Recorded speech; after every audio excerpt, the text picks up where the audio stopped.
Hi, this is Maitray Patel at Mayo Clinic in Arizona with a short tutorial on describing arterial waveforms. It's convenient when we're talking about waveforms to try to distinguish into two main buckets, multiphasic waveforms and monophasic waveforms. And that's because monophasic waveforms are almost always abnormal in the peripheral arterial system, whereas multiphasic waveforms are generally normal or can be normal. And so you can see on the left we have a waveform here that goes forward in systole, reverses in early diastole, and then goes back forward in later diastole, and that's a classic triphasic waveform. Whereas in this next waveform we have it going forward in early systole and end systole, but then it continues to go forward throughout the entire cardiac cycle, and that is a classic monophasic waveform. But leads us to the conundrum as to what we call this, where there is no forward flow in diastole. And that's the subject of this discussion. Now, I'm going to use a model that's, I think, simple, but it's not probably very accurate with respect to how waves actually propagate in elastic vessels. If you want accuracy, it's far more complicated. But I think my model will help you understand the waveforms and to approach disease processes. So here we have a triphasic waveform, and I've outlined the waveform in red. And you can see that this is the outline. One misconception is that arteries are just pipes, and in fact they're elastic pipes. So their elastic artery is not really going to behave like a pipe. Because it's going to distend as the bolus comes through. And so here's a schematic of that. As the high pressure bolus comes through, when it hits the artery, obviously it's doing it here as well, but for this schematic you can see that as it passes a particular point in the artery, it's going to act on that artery to distend the artery, so that bolus is actually pushing the artery out. And then as the artery recoils, it actually leads to an augmentation of the forward flow, but also this recoil acts in the reverse direction as well. And because if we're looking at this particular area right here alone, there's a vortex, a negative pressure you might say, or a lower pressure area here that essentially allows the blood to go backwards. And so, as we can see in this example here, the flow is going past that, and we're going to have reverse flow. So this reverse flow in early diastole is a function of the elasticity of the artery more than anything else. And that elasticity of the artery diminishes as the bolus goes farther away, but the artery is still squeezing and causing flow to go forward again. The vortex that's behind this big bolus is moving forward as well, and so there's no longer a negative pressure, and so now the forces are only acting to go forward, and that's why you have forward flow in diastole. And then the next bolus comes and repeats the cycle. Now, when we have increased resistance distally, as can occur normally in a patient who has muscles at rest, or who may be slightly vasoconstricted due to the temperature, then you'll still have the elastic recoil, so you'll still have this reverse flow, but you'll no longer have the forward flow in the later part of diastole, because the entire resistance in the vessel essentially matches the recoil pressure from the elastic artery, and so you're not getting any forward flow in diastole in the late diastolic period. But you still have the reverse flow because of this recoil. So the reverse flow is in this early diastole is a function of that elastic recoil. And if you really increase the pressure downstream, have a much higher resistance, then, as you might expect, with high peripheral resistance, you should have reverse flow throughout the entire diastolic period, because you'll now have the recoiling artery acting on the vessel, on the blood, but because it can't go forward as much as it wants to, it'll go backwards through that cycle. So with normal elasticity, you're going to get high pressure or high vectors of forward and reverse flow. When you have reduced elasticity, then those vectors are smaller. And so what happens is that you still have that recoil, you still have that negative flow during early diastole, but it's not as robust as we saw before, and at the same time, the forward flow in diastole, in later diastole, is not as robust because the vessel is not exerting as much elastic recoil. Now, if the downstream resistance to flow is roughly equal to the the vortex or the negative pressure behind this high pressure pulse, then you're going to basically get to a point where in that early diastole you won't actually have reverse flow. It'll just be flow at zero. They'll be equal, and then as the bolus keeps going forward and this relatively negative pressure, this vortex moves forward along with the bolus, then you'll start to get the flow back going forward again.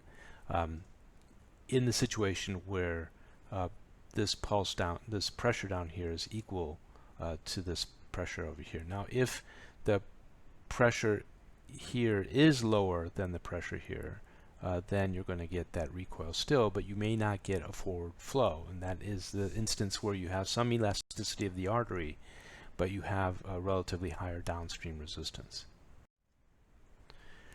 So if you had a pipe, if you had an artery that had no elasticity or reduced elasticity, what you're going to lose is that reversal of flow because there's no forward flow anymore. There's no reverse flow because there's no elastic recoil. And at the same time, you're not going to get any flow during diastole either because there's no elastic recoil.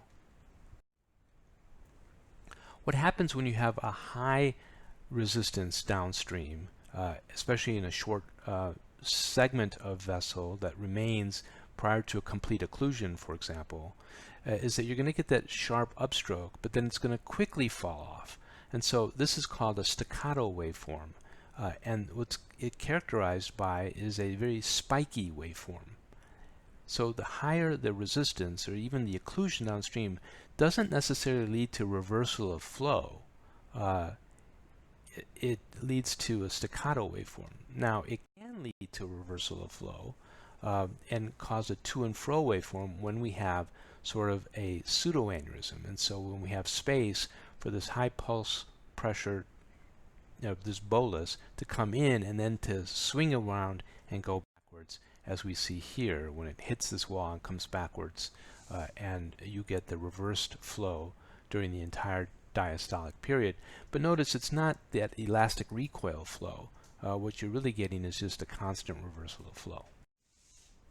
Now, in patients who have lots of downstream collaterals, for whatever reason, maybe they have small vessel disease and have collaterals to try to get past small occlusions that are downstream, you're going to get to the situation where the forces that are acting on that recoil are going to promote flow going forward because this is a lower pressure area, and so it's as low or perhaps even lower than this quote-unquote vortex, and so what you're going to get is a continuous forward flow through the entire cardiac cycle. You're not going to get this reversal flow because the elastic recoil is going to be preferentially going forward.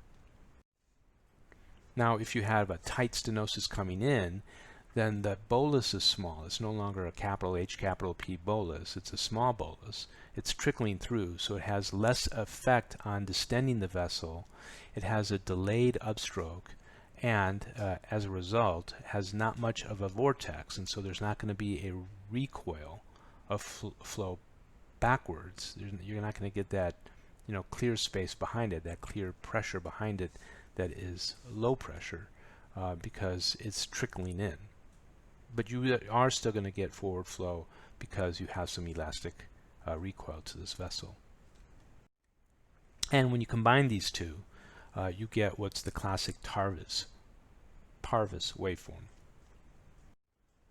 So monophasic flow, the way I like to think about it, is one direction of flow through the entire cardiac cycle. And the reason why I think it's helpful to think of that as your definition for monophasic flow is because it puts you into a category of findings that imply that there's peripheral arterial disease. And then you can start to analyze whether there's an inflow restriction or whether there's downstream collaterals due to small vessel disease.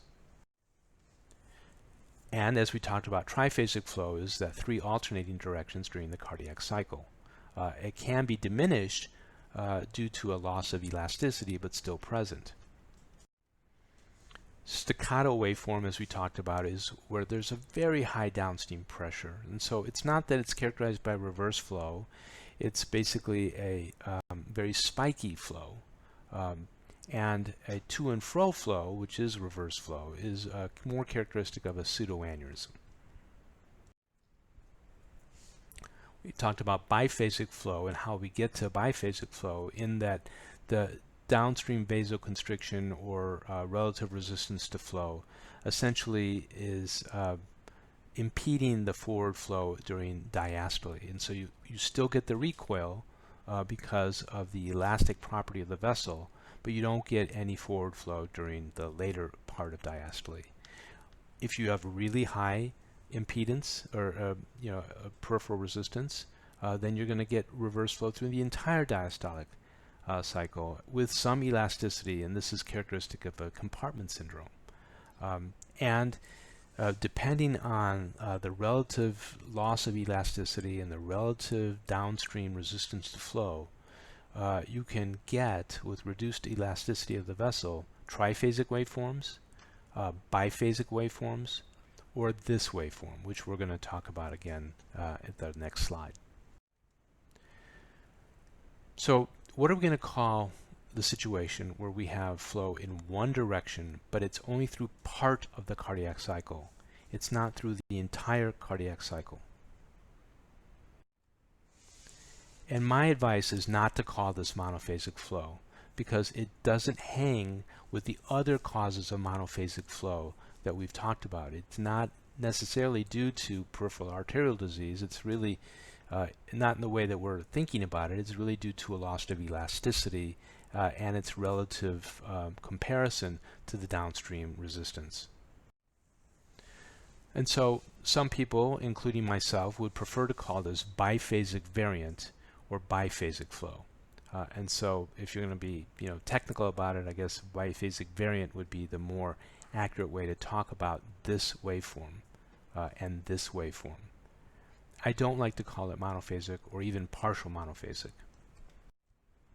And I'm not alone in this. I mean, if you go to different, there's not a lot written about this, but if you go to Radiopedia, which I don't necessarily think is the the end-all be-all of radiology knowledge, but they agree that they would consider a situation where you have forward systolic flow and either diastolic flow reversal without late diastolic forward flow, which is the classic biphasic, or zero diastolic reversal of flow, meaning it goes down to baseline and then it goes forward with either very slow flow or no flow, to be called that a biphasic waveform. And to have monophasic refer to systolic forward flow continuing throughout diastole. So in conclusion then, my preference is to consider multiphasic waveforms as those waveforms that are triphasic, as we see here, or including biphasic or biphasic variant, and to reserve monophasic waveforms and that description for when you have forward flow through the entire cardiac cycle. Well, thanks for your attention. I hope that helps as you work through arterial cases in the peripheral arterial system.